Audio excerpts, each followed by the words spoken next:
All right, everybody. So, thanks so much for joining us here today. So, welcome to Dark Bites Horror Review. Of course, your destination for hunting down your next favorite horror fare while digging into the minds of the creators that you love to crave. I'm your host, Rick Hipson, but most importantly, our guest here today is none other than James Newman. How you doing today, James? Good. Thanks for having me.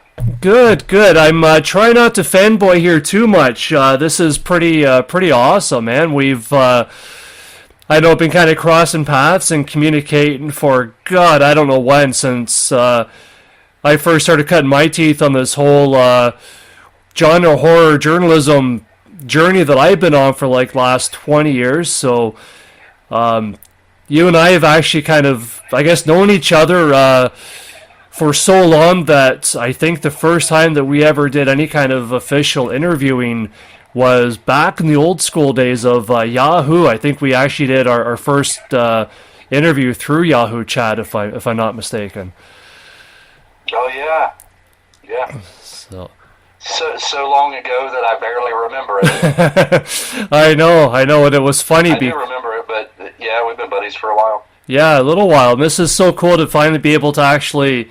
I mean, I've seen pictures of yours, of course, but it was always a still animation and that. So this is really cool to see you live in the flesh. So we almost came pretty close to actually meeting face to face. I think work had you traveling. I'm in. I mean, nobody's ever heard of Ontario, let alone Kitchener, Ontario. But you were about an hour north of me in Toronto, Ontario, which I think a few people have probably heard of. And that, so unfortunately, your work got you pretty close to me, but my work unfortunately kept me away. So yeah, so I keep hoping to have another opportunity. Yeah, well, and I hear your day job is keeping you really busy and got you traveling all over the place. Yeah, lately it's been very heavy. I've been going to Arkansas several times. As a matter of fact, this Monday I have to drive to Louisville, Kentucky. Yeah, that's a bit of a drive from you, I think. Yeah, about 6 hours. Yeah, cool. We found out at the last minute, so the options for flights were awful. I could just imagine. Yeah, and this is supposed to be, I mean, of course, in one sense, it's things are opening up with their wonderful pandemic, but at the same time, it's probably a huge bottleneck with all the people just going stir crazy and just trying to fly here and there and every which way. So. Oh yeah, I have a coworker who is actually from Toronto. Oh, okay. And she couldn't join us for a few of the trips, and then the last couple we did, she was able to travel, but of course she had all kinds of restrictions. She had to get a test. It was a pain in the butt for her. Yeah, they've started to slack a little bit on some of the restrictions, I think. Now I've got some coworkers that are traveling overseas and that, and I guess when they come back, as long as they don't have to do the 14-day quarantine thing, as long as they're double vaxxed, then they've got they do the I think the PCR test is all it takes now to come back, or it might be the deep nasal swab in the back that hits you in the back of the brain. Now I'm not quite sure. So yep. And that, so yeah, and I guess with all the busy stuff too, because I mean, surprisingly, as awesome as your stories are and everything else, that's actually not all that you do. I mean, you've got your busier than hell day job. You've got you're a family man as well, and I understand that you're pretty involved in your community with church and everything else. And I really don't know how you do it. So, like, how many books do you have on the shelves right now? I think you've got to have close to 25, 30 between your solo stuff, your co-written stuff, novellas, novels. Yeah, that's probably about right. 4 full-length novels, more novellas that I can count off the top of my head, collaborations and solo. 30, 40, not sure. Yeah, and of course you've got umpteen amounts of short stories out there as well, in various collections, and your own collections. And where do you find the time? Because that's one thing that I know personally that I always struggle with as well, is just trying to find the time to sit down and write. And I mean, I'm not nearly as far as the fiction stuff. Obviously, not even nearly as prolific as you are, not even close to it. Like, where do you find the time to dabble in the writing and with everything else you have on the go? I would probably consider myself to be very unprolific compared to some, but I definitely don't write every day, which is a shame because, a lot of my favorite authors and influences like Joe Lansdale recommend, write every day. That's how you get it done. Sit your butt in a chair and do it. Yeah. But, everyone has their own process, and that doesn't really work for me. To answer your question, I just do it whenever I can steal the time. Cool. That's really cool. That maybe so. It sort of ebbs and flows. Like there are times when I'm really neck deep in a project where I do write every day.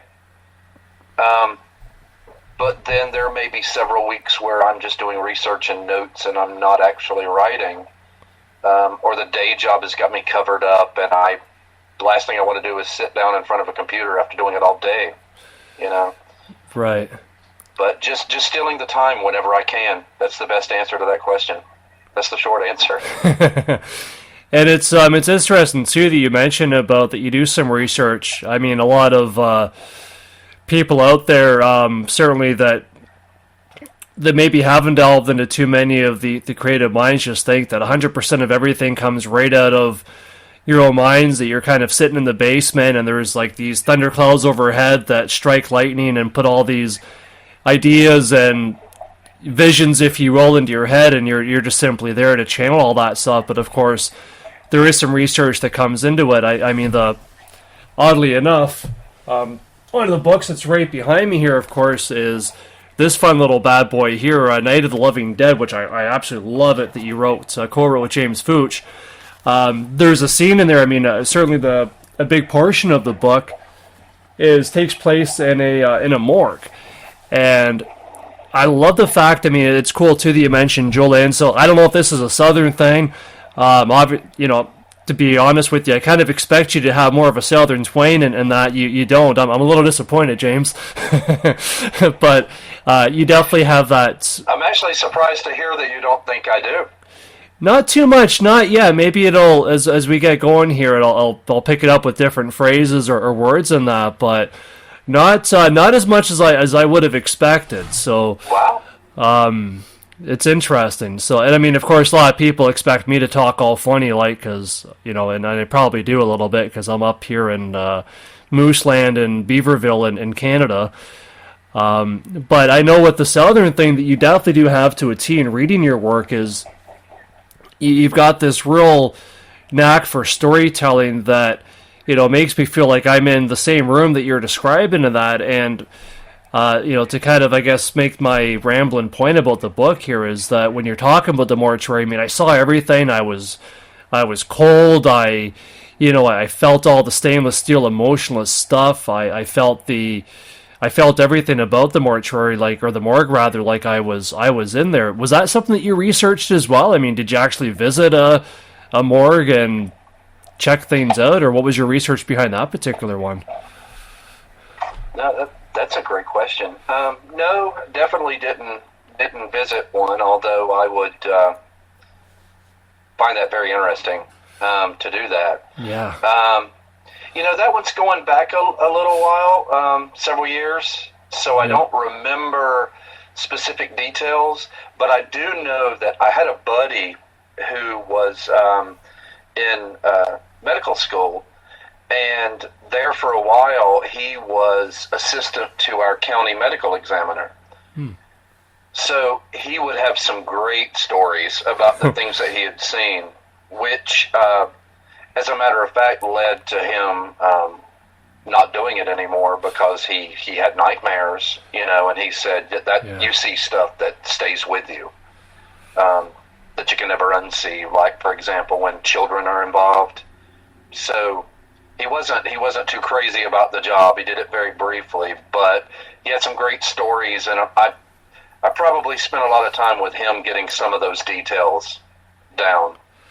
That's fair, and that's, I mean, I can only imagine it's, as a creative person, you're naturally curious and you want to make everything as real as you can. So I can, myself personally, I think that'd be fascinating to be a part of something like that. But at the same time, that might be one of those things where let's just keep that curiosity a curious thing. I mean, I used to work with a gentleman many years ago at a YMCA actually, and he was a funeral director, and I can remember some of the stuff that he would talk to me about. And like you said, it's one thing with the old folks and that, I mean, that'd be heroin enough, but then when you get involved with children, I mean, that's something that'd be pretty. I think that would just rip a part of your soul out that you might want to keep there as much as you can. So. Which is why, I mean, your books are amazing because it is very real, but at the same time, I mean, you have so much fun with this stuff as well that it's easy to sort of put it on the shelf of make believe as real as some of it does get. Which definitely leads me to wanting to talk about your most recent thing. And it's funny, we're going all over the place here because, of course, beside me, a lot of your books I have as printed out copies. I've got e-copies as well, and I mean, I've only got so many computers, so I'm not going to have a bunch of e-book stuff behind me, but I mean, Midnight Rain is of course the one that started it all for a lot of people, and I love this copy. It's nice and embossed, so it's the first edition. It's my precious. It's the one that really got going, and one of the things I love too about the fact that with the newest one, Ride or Die, I mean, it's another novella. And I think that I love novellas personally. I think they're the best. The kind of the perfect length a lot of the times because you really don't have any time for anything meandering. It just grabs you by the throat and doesn't let go all the way through. And it's I think to steal a phrase from the late great Jack Ketchum, who I know we all miss very dearly. He once equated a short story with sort of a one night fling in a novel with a long-term romance, and I think the novella is kind of somewhere in there too, where it's I don't even know what you would call that. I wish Dallas Mayer, of course, Jack Ketchum was here. He'd have a great analogy for that, I'm sure. But it's somewhat of a meaningful relationship, but nothing too long-term committed. And I know with Ride or Die, you can really tell your maturity as an author as well, because you still have a lot of that fun factor embedded in this book. You've got the teen angst down, you get the dialogue, and even the text messages you've got on the page from them. Very believable, and it very much comes across like a YA novel to it. And I'm thinking, okay, it's a bit different. So okay, you're getting in touch with some of the YA stuff, cool, but then. And I wish I had that in front of me, because like you mentioned, somebody did up a fantastic review, and they had such a great line about that, with the fact that you get people right in there, and until you get to that house, the shithole of a house that they refer to, when all hell just absolutely breaks loose, and you realize, oh crap, this isn't your typical YA novel, but my mindset is still very much into YA, very innocent, kind of. Where things are sort of nice and naive, and all of a sudden these kids come across this horrible thing that they never really imagined was waiting for them at this house, just simply because they wanted to get some revenge on the one girl's father's mistress that she finds out about. And I don't think that's much of a spoiler. You find that out fairly quickly on in the book, but of course how that all entails is the book. Can you talk a little bit about that? I mean, how you get those attitudes down and the YA angst, and I mean, obviously you're a dad of teens as well who clearly pays attention to your kids and probably their friends as well, but how did you get all that down so believable? Well, this one was a little bit tougher because, one thing I definitely can't relate to is teenage girl. I've got nieces that I'm pretty close to, but I've got two boys, so I've never really lived with a teenage girl. And I actually had to put this one out there. I don't do this a lot. You usually don't want people to see what you're working on until you're finished with it. Yeah. But I had like the first 10 or 12 pages, and I actually shared it with a few female friends and relatives, and just to ask them, hey, am I getting this right? Is this totally unbelievable? Is the voice like obviously a guy trying to write girls and it's failing miserably? Be honest with me. And what's cool is they pretty much 99% came back with, you've got it, keep going. There were a couple of instances where they would say, well, I've never said that to a friend of mine, but maybe a younger girl would in modern times. Yeah. And then a younger girl, like, for example, my niece would be like, yeah, I've said that to my friends. So, you kind of had to weigh the opinions, and it was kind of cool to get that input. But it's very interesting to hear you say that about how it was YA and then quickly became not, because that's kind of what I was going for. Nailed it. As with any story, you try to... Thank you. As with any story, you try to establish the characters first, create realism, whether you're going for humor or drama, you want real characters, and then when you throw in the horror stuff, the audience is already with you. They're buying that this is real, no matter how over the top it is. And without giving too much away, because one of the things we did in the back cover copy is stay away from exactly what the villain is, the evil, the conflict.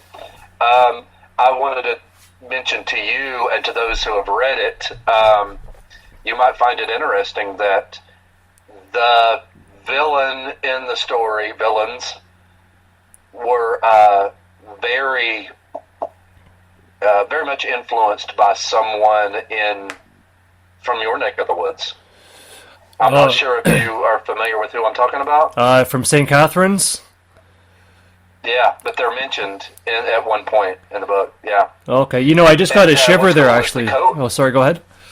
Yeah, very loosely based on them, but the coworker that I mentioned to you earlier, I think before we were recording, when we were just chatting, was from like a block away from where they lived.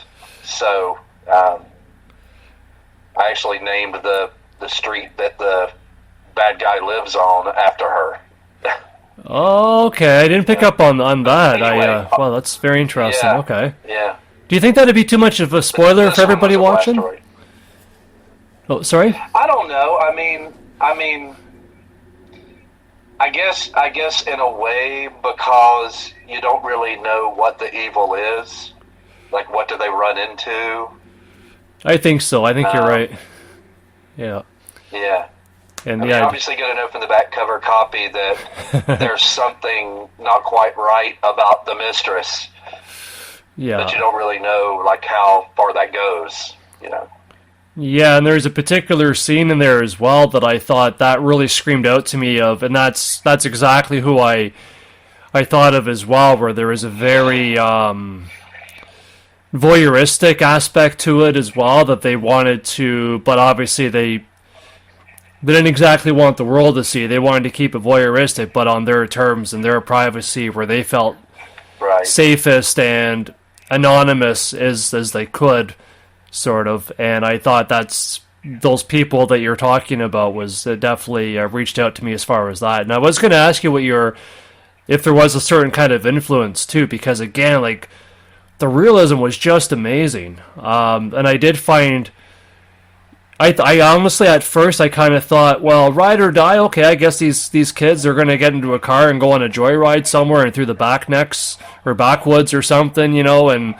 shenanigans are going to ensue. Maybe they'll get dared to do something, and I thought, okay, I'm along for the ride, no pun intended. I thought it was something that was, James is a great writer, and he's written a lot of stuff, and he has fun with it. He has a right to play around and maybe take things a little bit more, teensy-weensy, if you will, but then, holy crap, man, you really, you get about halfway through and it all goes to hell, and it's amazing. It was a lot of fun. Yeah. I would actually put that up. I've read a few novellas this year, and I'm not just saying that because you're in front of me and I want to, senior praises undeservedly here, but that was by far one of the best novellas I've read this year, and certainly in a while. It was fantastic. So I really appreciate that. This was one of the funnest things I've ever written. I had such a blast writing it, and I think when that's the case with a writer, it comes through to the reader. Definitely. If the writer had so much fun with a project, it stands to reason that the reader would too. Yeah. It's funny that you mentioned the title, by the way, Rick. I struggled with this one. Usually I have a title before I ever begin a project. Okay. And I had a hell of a time coming up with a title for this one. At one time it was going to be called The House on Callahan Drive. But to me, that sounded like a haunted house story, and it's not really about the house. Right. It's about the woman, and what she's doing. So I kind of made it about their friendship, that slang term, ride or die friends, and that has a pretty big part in the story, Absolutely, and in a sense too, one of the really cool things to tie in with that title, and I don't know if I would say that this is a common denominator or a connecting string to all of your books, but certainly a few of them, this one being no exception, where ride or die, whether it's for a good cause or not so good cause, and you're just in it for the cause no matter what. You're down with the mission no matter where it takes you, kind of thing. When it comes to your bros or your besties or whatever, is that there's sort of a heroic aspect to it as well, where even if your friends in hot water and they really did something pretty stupid, but you got their back no matter what, it's almost a sense of heroicism in there as well. Do you find that as well? Like, do you certainly, in a lot of your stories, do you try to look for the hero in the stories? Oh yeah, like going all the way back to Midnight Rain. Yeah. That's if you think about it, even though it's a coming of age story, it's a pretty bleak story. Yeah. I just kept throwing everything at that kid, up to the point where he finds out, it's probably a spoiler, but that one's almost 20 years old now. Right, so if you hadn't have read it, you should have read it by now. Yeah, to the point where he finds out that his mom is dating the antagonist, I just kept throwing so much at the kid, it's like, how can he not be a hero by the end of this? Yeah. Absolutely, and I could totally see you being of that frame of mind too. A little secret to people that maybe only know you through your stories, they probably think you're, this fun-loving mad scientist guy who's got a little boy's heart in a jar on your desk, to kind of throw back to Stephen King's quote, that you're writing all these crazy, insane things, and it turns out you're probably one of the nicest guys, humblest, down-to-earth guys that I've personally come across in the business. I've spent many a time, I don't think an obscene amount of time, trying to find the crack in your armor, if you will. I'm thinking, yeah, he's just a nice guy, but man, I bet you when the microphone's off and the cameras are turned off, he's just as ruthless as the next guy. But you're absolutely not. What you see and gather from you is really who you are. You're just a super nice guy. And I could definitely see you sort of a take from, and I'll throw a little Canadianism out there as well with, of course, Ted Rogers, Mr. Dress-Up, where his big thing was always, no matter what kind of crap is going on in the world, especially when it gets really bad, the pandemic, all the horrible things that are happening around the world, the violent stuff, is you always look for the helpers. And I could definitely see you, even in your books, there's always that glimmer of hope in there as well. Who would you say are some of your heroes growing up? Obviously, I know you've had some pretty awful things happen to you in the past. Jesus, a tree almost freaking killed you while you're going out for a family walk, a number of years ago. Who would you say, and certainly growing up as a writer as well, I know it's not always easy. The fact that you're still writing isn't a testament of not just how good you are, but probably what you've gone through as a writer and what you've learned and the tribulations, etc. Who would you say have been your heroes kind of in your personal life and through your writing life that have kept you going, that gave you that kind of the glimmer, if you will? That's a good question. Well, my wife, and I can say that because she's not listening in, so it's sincere. Yeah. She's just the most selfless, unselfish person I've ever known. Always doing for other people, never for herself. Just selfless to a fault. She's wonderful. You mentioned my accident a few years ago when the Widowmaker hit me out in the forest. Yeah. I'll never forget a lady who ran to my aid and helped my wife take care of me. Total stranger. And it just goes to show you there are good people out there, because she didn't know me. And she allowed my wife to take care of me, and meanwhile she was like, hey, what can I do with your sons and getting your bikes back to your house, because we were going to abandon our bikes out there because I was headed to the ER. And she we had to just trust a total stranger to go to our house and go inside of our house and take care of things. And she just jumped to help me, and I'll never forget that lady. Ron Kelly is a big influence writing wise, but also a hero. He spearheaded this charity project where he got a bunch of authors to donate books that were then auctioned off to help pay my medical bills when I was out of work for 6 months. So we now have a great friendship. Lansdale was a huge influence. At one time, I think I wanted to be Lansdale, and then I realized, as all writers do, you need to find your own voice. Yeah. And then last but not least, Batman. You can't forget the Masked Man. Wow, that's fantastic. And I imagine one of the cool things too, regarding just your influence. I mean, and this is why I've always been drawn to you as well. I find personally, if you don't mind me, this might be the fanboy part. So bear with me here for a moment. It's been taking me a long time to actually get to meet you face to face, so give me my moment here, if you will. But one of the things that I really like too is that you're very much like me in that you love just the old school classic movies, a lot of the fun zombie movies. You're a very rock and roll kind of guy as well. I mean, even with Ride or Die, it's cool too that you actually have you put a freaking Spotify musical playlist together for it, so that people can actually listen to that while they're reading the book. And I thought it was fantastic. Of course, unfortunately, I didn't find out about the playlist until after I read the book, but I'm like, yeah, I could see this. Okay, yeah, I think I know exactly what scene that's playing out here while I'm listening to this stuff, which is super cool. And regarding a lot of the influence as well, I imagine that your mom was probably a big part in feeding you your love for writing, your love for stuff. I mean, she seems to be such a huge support system, and she's a pretty artistic person as well. I've seen, I know she's made some, I hope I'm using the right term for it, dioramas, I think is what you would call them.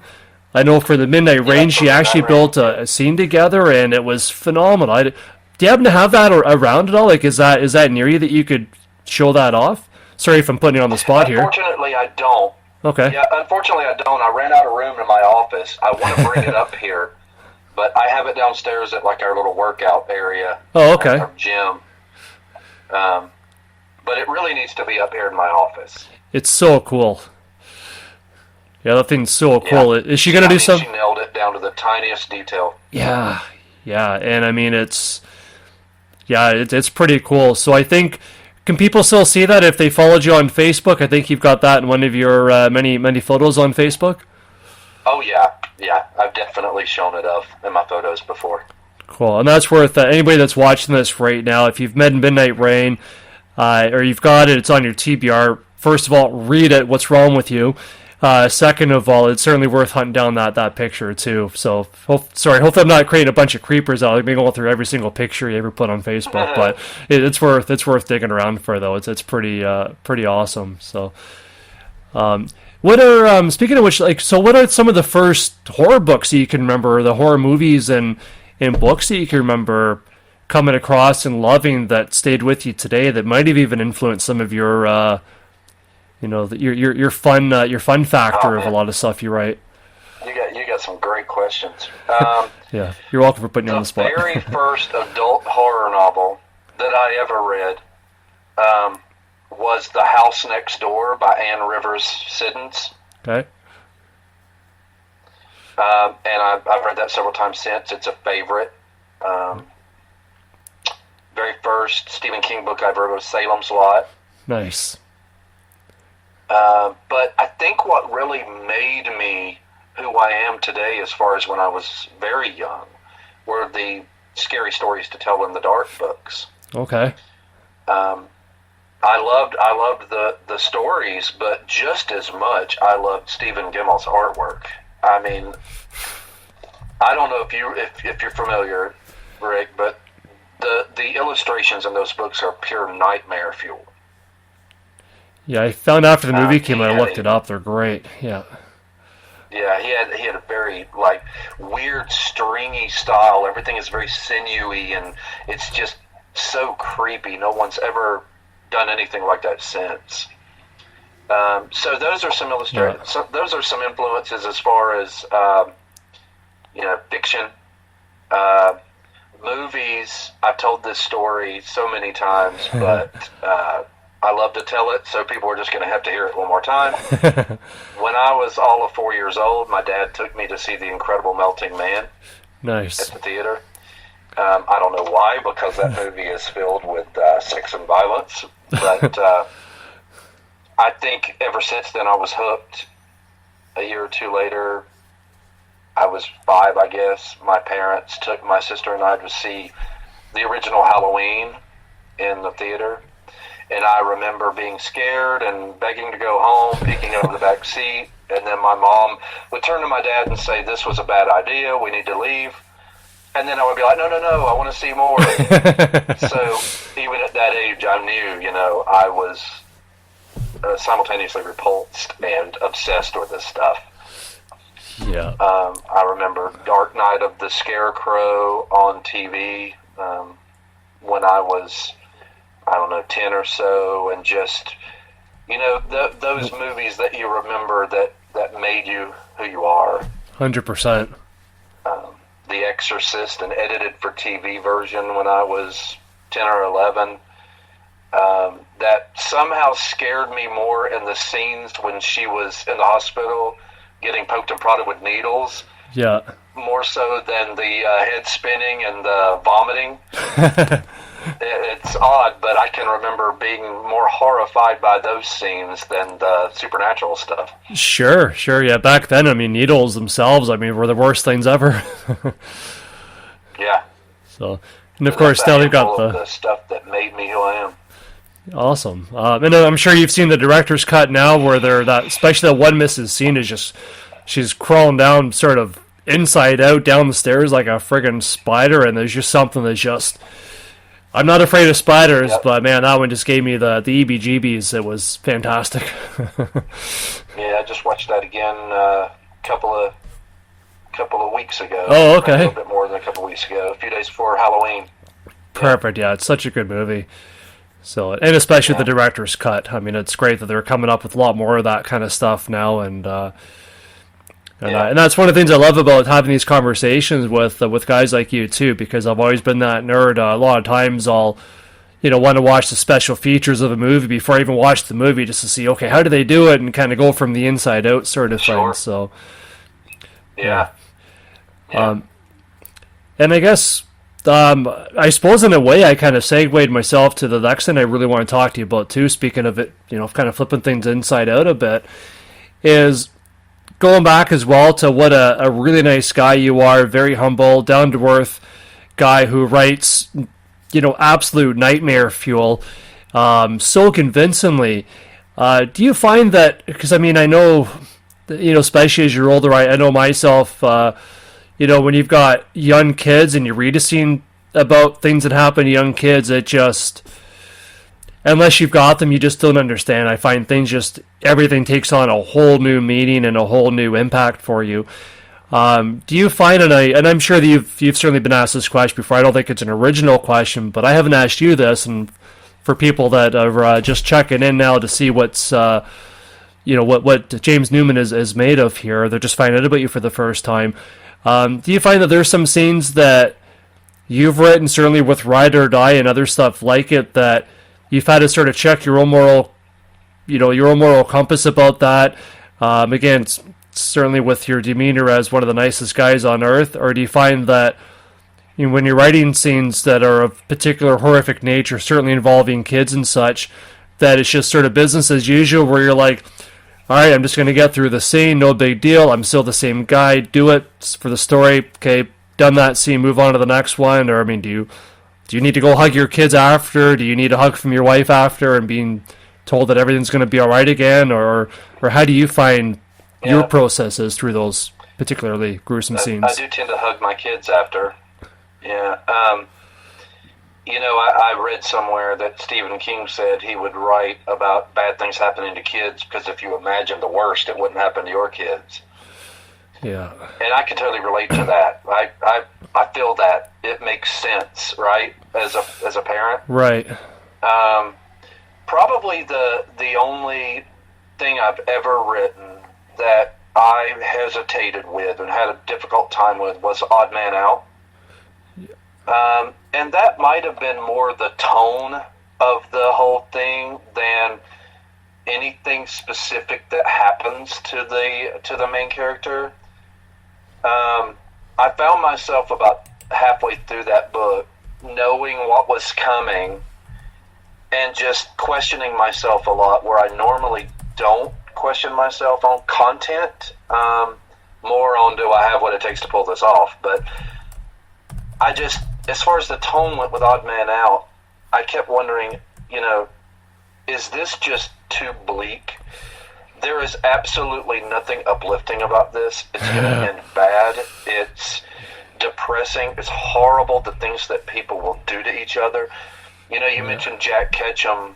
I kind of see Odd Man Out as my girl next door, in a way. Yeah. It's just so bleak and uncompromising, and it won't end well. And it really got to me as I was writing that. Am I doing what I should be doing here? This is nothing but a book about suffering. And then I realized, good horror can be about something else. It can make people think, hey, maybe we should treat each other a little better. Yeah. So I've got to power on and do this.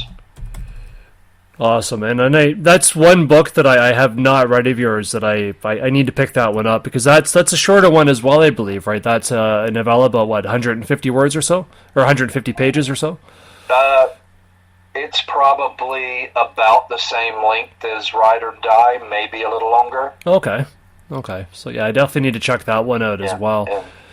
And I really appreciate you saying that as well about, and for having the guts as well to, and obviously the own comfort level with where you fit into the world with your morals and viewpoints and everything else, of persevering through those scenes, because I think that for a lot of people that wonder, well, why horror? Why do you want to do that stuff? And of course, people think that it's, the literal equivalent of, gratuitous pornography and that, which, obviously those people just don't have a clue. That's just silly.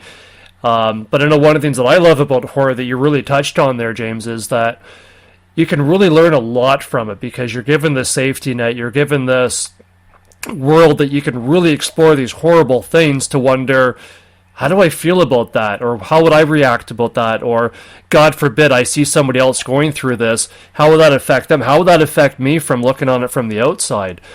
Do you find, too, through some of those type of scenes that you do, especially as you're able to look back and it's a completed product, and maybe you're starting to get some of that feedback from early readers, from people that have read these books, that have stuck with you, or that maybe tried your book out for the first, maybe there's their first foray into horror, into your body of work. Is there anything that you've maybe learned about yourself or about maybe change your perspective on life that was unexpected because you pushed through those horrific scenes and went to that uncomfortable part of the ocean, if you will? That's a good question. I don't know. I mean, I do think reader reaction has surprised me, especially on Odd Man Out. I didn't necessarily think it would be pretentious or presumptuous at best to think, I'm writing something that has social value here. This is going to change people's lives. Right. That's not what I set out to do. I just set out to write a story where the basic theme was, maybe we should stand up for those who can't stand up for themselves and just be decent people in the guise of a horror story. And like I said, struggled with it a few times because it is just so bleak. And then to hear the reader reaction that this story changed my life. This story should be, assigned to high schoolers as reading material, mandatory reading material. I mean, there is no better compliment than that for a writer. That's amazing. Yeah. So it's nice to know that maybe subconsciously you've done something that matters. I don't know if I'm really answering the question, but that's what I've got. And yeah. It's a good feeling to know that, you didn't set out with some pretentious goal, but you did achieve a goal in the way that readers reacted to your story. It means a lot. Awesome. I really appreciate that response, and I think that certainly does answer the question as well. And it's a lot of things tie into our old friend Dallas Mayer, Jack Ketchum, because I do remember one particular thing. I covered his Girl Next Door, certainly with the film adaptation coming out, and I'll never forget one of the things that he always said with people's various reactions to that, and he reminded me of that, and maybe you have a similar opinion on your work, especially with Odd Man Out. Is he said, well, a lot of people would walk out of the theaters and they were pissed off and they were angry and they're like, how could you? And his impression of that was, well, if the book pissed you off and it angered you, good. That was the point. You should be angry at that. You shouldn't stand for that sort of treatment, whether it's on the page in real life, on the screen, what have you. That should piss you off. Now go talk about it and have those discussions and talk about why you're pissed off about it. Yeah. And maybe you got the same impressions. I can definitely relate. I mean, a bad review is one thing. We Sure. all get them. But there were a couple I got for Odd Man Out that said, we get it. This is nothing but homophobia, just people calling each other racial slurs and picking on the gay guy. Could you beat your reader over the head with it? Okay, maybe I did. Yeah. But it got a reaction out of you that people still act like that. Yeah. I remember reading another review where, again, it's the reader's opinion. They have a right to review negatively, just like the readers that love your work. But one reviewer said something to the effect of, women are objectified in this story, even by the people who are supposed to be good guys. And you know what? That's life. Yeah. People do that. Sometimes people who are not necessarily even bad people do that. But maybe we should look inside ourselves and see why do we do that. Yeah. So to write about characters who are flawed or are flat out bad, to me, is just writing realism. Absolutely, and it's very interesting. I mean, we could go on certainly for quite some time talking about all the different examples and all the different movements when it comes to racism, sexuality, all the different events that we have to try to have those, as far as I'm concerned, those stains on our society that are still so prevalent. And the folks that come out of the woodwork, well, not even out of the woodwork, sometimes they beat the rest of us over the heads with the fact that they feel like they're constantly being beaten over the head with all these things and that, not realizing, well, if you don't understand why you feel that way, then apparently you're not getting beaten over the head with it enough, because you're not, you just want to push it off to the side and get on with your life, while these people, you're worried about having all these ideals stuffed down your throat as far as, well, yeah, I get it, let's stop talking about it. It's like, well, there's a lot of people that are still living it that are, feel like they're having to beat everybody else over the head to try to get their own lives to feel like those privileged people that just don't understand it. There was a guy after Midnight Rain had come out. I was getting ready to publish my second book. Yeah. And this is a guy I worked with, and he made the comment. I'll never forget this, Rick. It really got to me, and I wish I had handled it differently.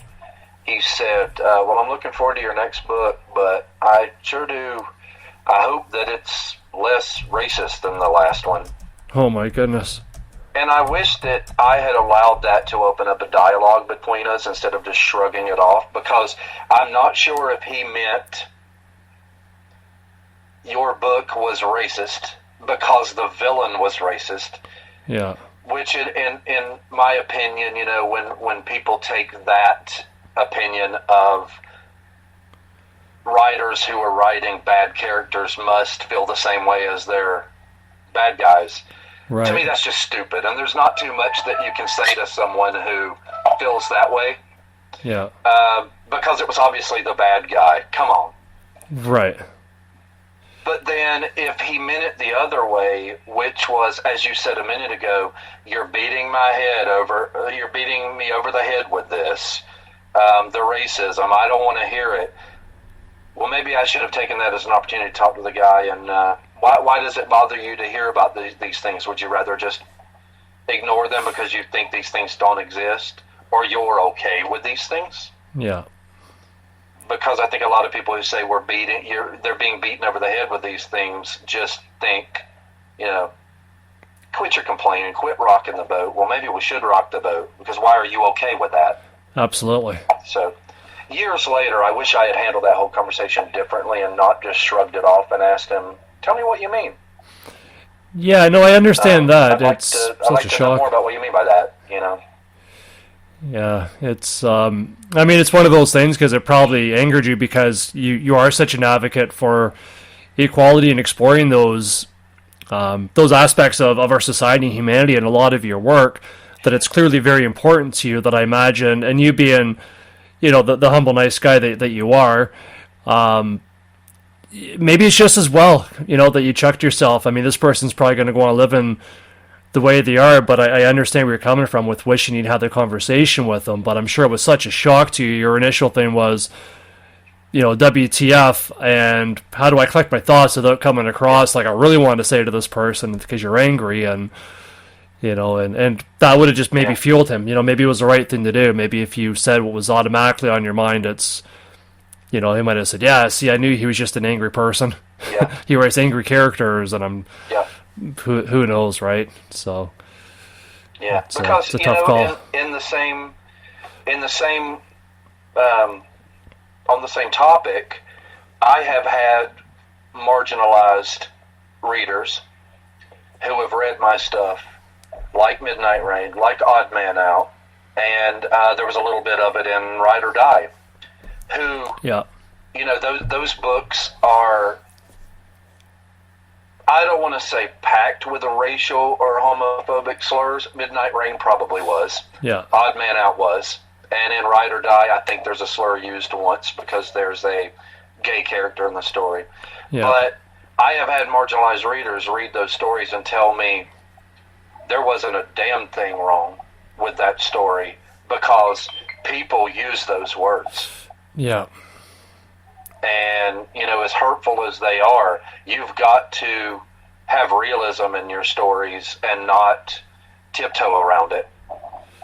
Yeah, absolutely. The last thing they took away from the story was that,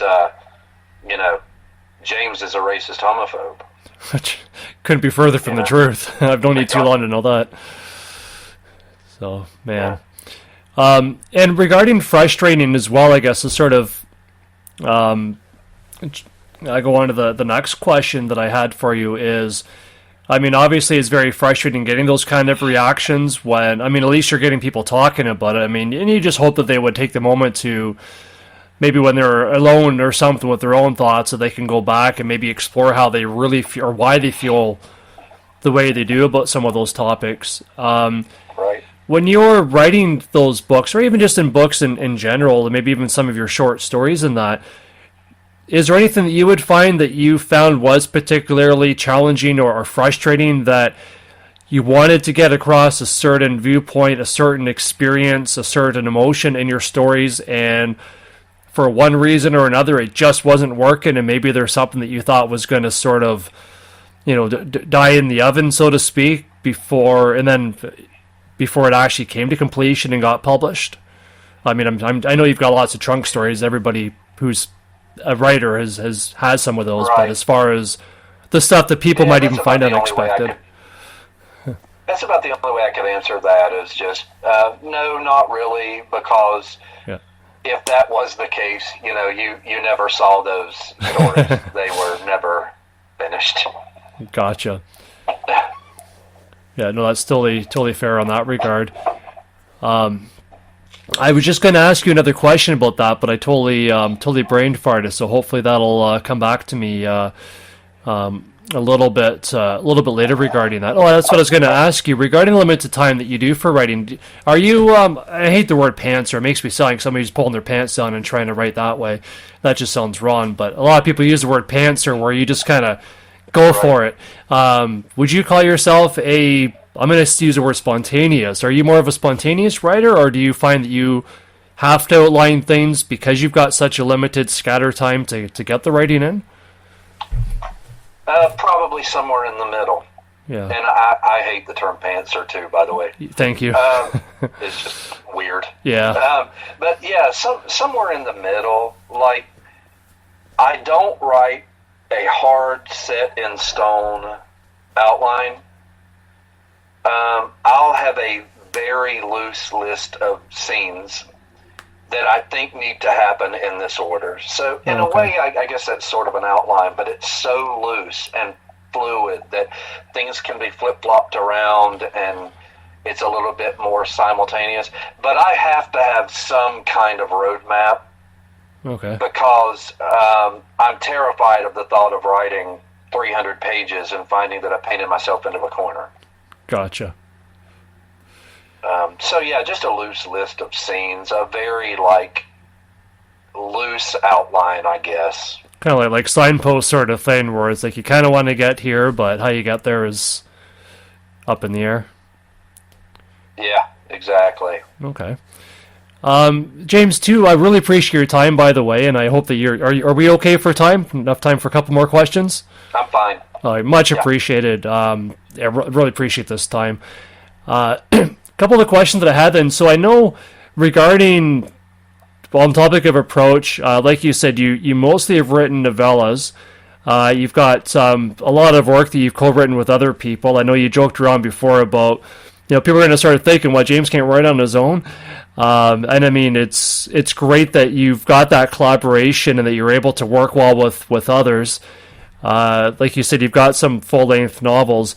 Do you find that there's much of a difference in approach as far as how you would approach shorter works versus a novel, from executing that particular body of work through to marketing it and publishing it and everything that entails to get the finished product out there as successful as possible?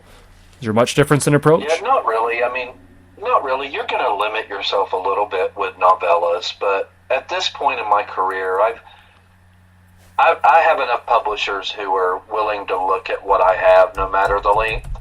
Yeah. I do usually get a comment from them like, "Boy, I'd love to see a full-length novel from you." But they still take what I give them, and they're happy with it, and they know that just as I do, that I could easily add 30,000 words to this and pad it out and make it a novel, but the work's got to be what the work should be. Yeah. As a matter of fact, there's a lot of times where I start off thinking that something is going to be a lot longer than it is. I really thought that Ride or Die may fall somewhere in between novella and short novel. But by the time I start trimming back, because I trim mercilessly to get that, impactful flow and pacing, it's one of the most important things I want to capture in my work is the economy of words and just, not using filler. So a lot of times I'll trim back and it's like, okay, I just cut this thing to where once again, I'm offering my publisher a novella and they wanted something longer. But I'm sure readers would agree that a work is as long as it should be, and they're going to know when something's padded. Absolutely. And I think certainly when it comes to writing as well, and I mean, any kind of storytelling, it's a lot like, love and a fart. I mean, if you try to force it, it's just going to turn out to be crap. So, and people are going to smell that from a mile away, so to speak. So it's... Yeah. I tried to do that with Animosity back in the day. It was a short novel, probably about 35,000 words less than my publisher at the time published, which was Leisure. Okay. Midnight Rain, they were wanting a follow-up for Midnight Rain from me. That's fair. I took it, I sat down. It's probably the only time I've ever done this, Rick. I sat down and I padded it out to where it met their minimum requirements, and I hated it. I said, this does not work. It is so very obvious that this is padded. They're going to agree, send it to them anyway, and they didn't like it. And I knew, my heart wasn't in it. I knew that story felt padded, that it needed to be at the original length that it was, and it would only work in that length. Awesome. And I'm so glad that you had that instinct, and that not only that you had that instinct, but you followed it. You took a stand on your work, what was best for it, and you stuck to your guns with that, because that not to discredit any of your other works of yours that I've read, and I've read several of them, but that definitely stands out as one of my favorites of yours. I mean, if somebody, that's that one, and honestly, Ride or Die, I thought that was fantastic. It was one of my favorite pieces of your work as well. Animosity was one of the ones that I believe I got to read. You're very kind to me with that one. I think I read that just before it was published. And I remember I had that on my shelf somewhere printed out. I'm never going to toss that away. Hopefully I'll be able to meet you face to face and you can make it famous with your autograph. But no, I love that book, awesome. And the length was perfect. It's told the story you needed to tell from this poor guy that the whole town was against him for very wrongful reasons that they thought were right. And he, speaking of heroes, you forced a guy that basically had to be his own hero in that book, and he just had the whole world against him. So it was, it was a great book. That was another one where, things just kept getting worse and worse. I just kept throwing more and more at the protagonist, and it's like, this can't end well. How's he going to get out of this? And that's fun. That kind of stuff is fun to write. Yeah, no, 100%. And I don't want to make it seem as if, talking about, certainly with your latest book, Ride or Die, and thank you again, by the way, because for those that don't know, if they want to check that out, I know you're great at promoting people that promote your work as well.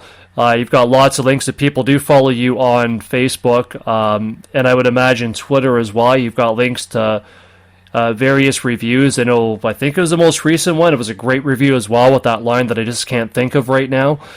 And that people should definitely check that out. I do have a review of Ride or Die in the Halloween issue of Rue Morgue, but I'm not saying that to toot my own horn. You were very kind and gave some words too, and I really appreciate that. That just goes to show there's proof positive for what an awesome guy that you are as well. So you used your good name to shine on myself and Monica. Yeah. So and I was so grateful for that too. You giving a shout out to me and to Monica Kubler as well. I mean, she does so much great work over there, Rue Morgue, with who's of course the book editor. I've worked with her for years. She's really helped me out as well. So I'm glad that you gave her some kudos too. So, Right on. which is great because I didn't have anything else in that magazine except for that one, and I saw that. So I really appreciate keeping that tradition going. And not to make it seem awesome. not to make it seem like that book is sort of a what have you done for me lately here, James? But what is it that you're working on right now? Do you have any current works in progress? Do you have anything mapped out that you're hoping to do next? Right now, working on a couple of different short stories. Not really neck deep in any major projects, except I am working on another collaboration. Okay. It's sort of like, I don't want to say hush hush, but in a way it is, and without his permission, I don't want to give it away. Okay. Working on a pretty big collaborative novel with one of my influences. Guy I Okay. grew up reading, so that's a pretty big deal to me. So we'll have more news on that soon. Is it anybody that you might have mentioned already during this interview? If you're able to say Very that. possible. Very possible. Okay, I can see the twinkle in your eyes. I don't think it's Yeah. just a shine on Yeah. your. Okay, very cool. Looking forward to that. And this will be the It wouldn't take too much to figure it out. yeah 100%. No, I appreciate that. So, and I think this will be your biggest collaborative project, right? Because most of your collaborations have been novellas, I think. Yeah, without a doubt, it's going to be a novel. Yeah. Okay, and I'm sure your collaborative efforts before they'll probably help you to sort of map out an idea of how to approach this. If it's going to be back and forth, you do kind of the approach to that, or do you find that it's always different for everybody that you collaborate with? We usually just, it's pretty much the same. We usually just choose certain scenes we want to write, send it over to the other guy. He adds his 2 cents to it to make the styles truly gel together. Okay. This is just more of the same. Cool. And This guy primarily writes supernatural horror. I've done some crime and thriller stuff, so this is okay. kind of a melding of our fortes, as well as styles. Very cool. So it's going to be a very cool blending of various subgenres, and that can only mean good things. So I'm looking forward to that. Yeah. And I guess you probably don't have any plans on when you're hoping to get that done by. I don't know if maybe your writing partner has deadlines that he has to get this done in a certain time, or perhaps yourself. No, we're kind of like doing a no pressure, work on it when we can kind of Okay. thing.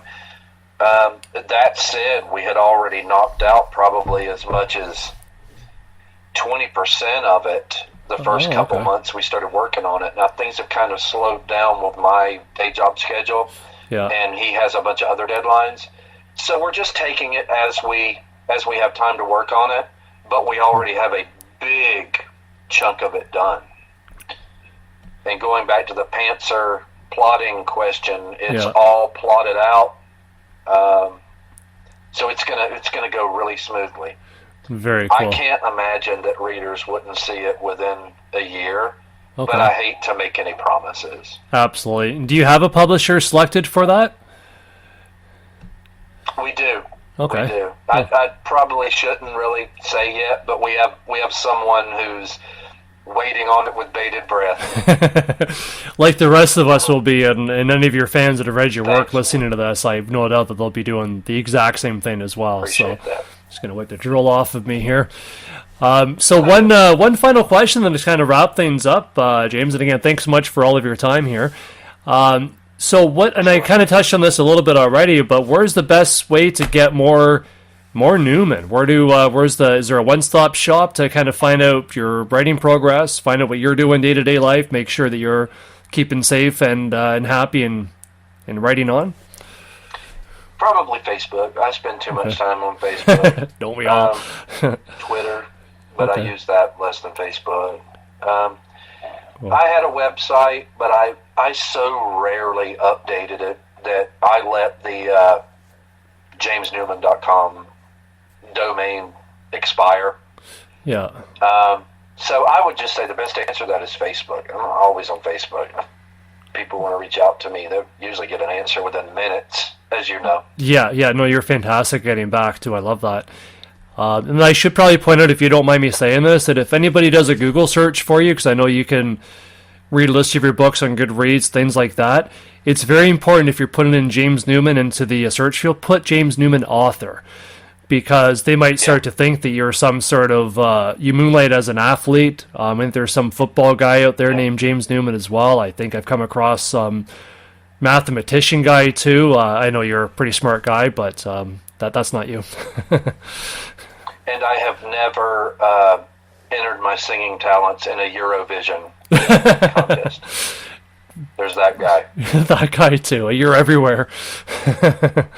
That's probably an important distinction too. People are going to think, man, no wonder why you wear so many hats in your characters, because look at everything you do. You're where does he find the time? There's another writer with the same name, but it's pretty easy to tell which one's me and which ones aren't. Yeah. If it's about detective stories in Thailand, video games, or definitely mathematics, that is not this James Newman. Nope. You're you multiply the shock value and add in all the good stuff, but that does make you a mathematician. There you go. But and I'm going to end things on that terrible pun, because people are probably starting to tune out now. So I apologize if I just crashed the party here, James. But was there anything else you wanted to add to our discussion at all before we wrap things up for the day? No, just thanks for having me. It was fun. I hope people check out Ride or Die, and everything else for that matter. Yep, absolutely. So read Ride or Die, read everything else. Thanks so much for watching this, everybody, and of course, thank you very much again, James. Always a pleasure. So glad I got to finally meet you face to face here. Hopefully, eventually, we'll be able to do this in person. So thank you. Yeah, for sure, man. And thanks for putting up with the background noise, too. My youngest sounds like he's getting hyper in there. Hey, life is real, and this is just what you get with the podcast. So, no fancy gimmicks here. Just as real as it gets between a couple of dudes. Right on. Cool.